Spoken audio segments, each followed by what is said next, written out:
What's up, everybody? Yesterday, a new true crime documentary showed up on Netflix called Memories of a Murderer, the Nilsen tapes. Now, I am going to go over the documentary here, so if you haven't seen it yet, or you don't like spoilers, stop watching, go watch the documentary on Netflix, and then come back and let's talk about it. Or if you don't mind spoilers, or already know about the case, come join me, and let's talk about it. But, fair warning, spoilers, spoilers, spoilers! Alright, so like I said, the documentary showed up on Netflix yesterday called Memories of a Murderer, the Nilsen tapes. It, of course, is about Dennis Nilsen, who was a serial killer and necrophile in London, England from 1978 to 1983. He killed somewhere in the range of 15 to 16 young men and boys. Now, as soon as the documentary started, I was like, there's a very strange resemblance to this case and the John Wayne Gacy. If this guy ends up dressing up as a clown as well, my mind is gonna be blown. Of course, it's still very similar, but Dennis Nilsen does not dress up as a clown. Like I said, he is suspected of killing somewhere in the range of 15 to 16 people.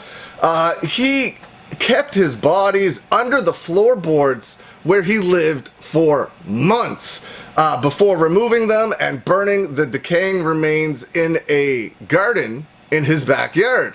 Could you imagine living somewhere, just taking bodies out and burning them where anybody could see? This guy clearly had no fear.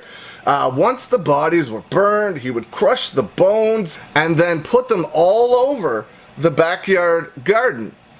I couldn't imagine, knowing now, if you lived in that building and did anything in that backyard at any point in time, that you were walking over dead bodies. The police, or dead bodies' bones, the police found thousands of fragments of bones in the backyard.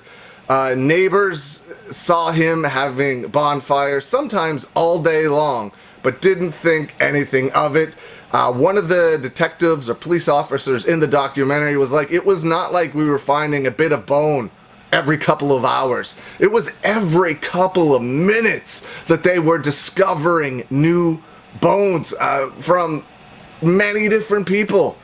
Crazy. He was also, I believe he was a cook in the army, so he was also in the army, and he was also a former cop. That's a lot of people suspected that's why he was able to stay one step ahead of police for so long, is because he knew what to do. He knew how to get away with all of his crimes because he was a former police officer. In February 1983, a tenant that lived in the same building as Dennis called a drain specialist to investigate a drain blockage. So this guy was hired to investigate a drain blockage. He's just coming to work, just doing his job. He's going to go down and check the pipes, I guess, check the sewer system when he drops down this manhole cover, and then discovers a rotting body. What a bad day this guy had. On February 9th, Dennis Nilsen was talked to by a detective who told him they wanted to question him about the human remains that have been discovered in the drains. When they went into his apartment, they discovered a terrible smell, and they asked Dennis Nilsen what it was. At that point, he just confessed.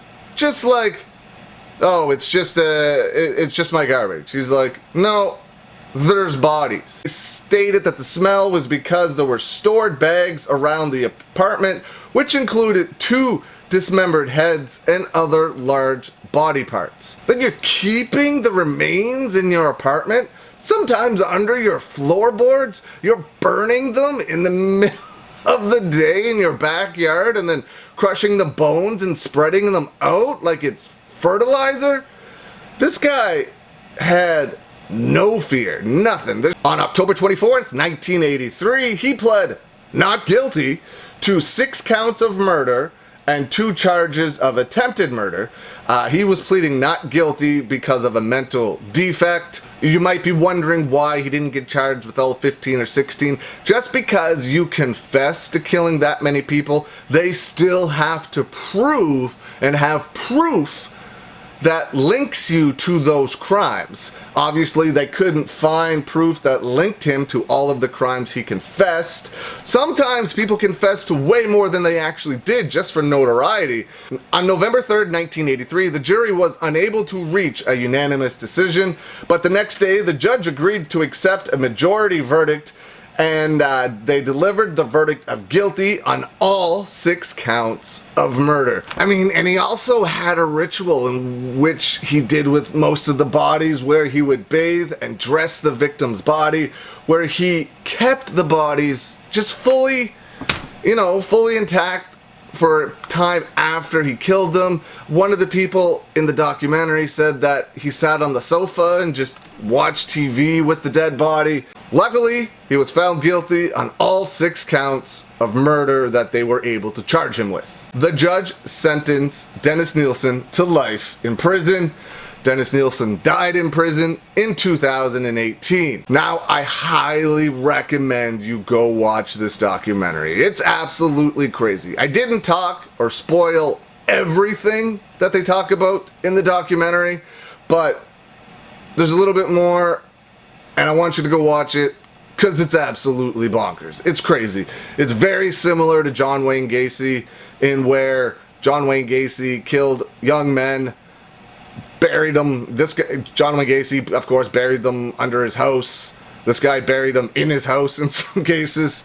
Just insane. Just insane. But go watch it. It's called Memories of a Murderer, the Nilsen tapes. It's on Netflix right now. Go check it out. Hope everyone has a great day. See you again soon.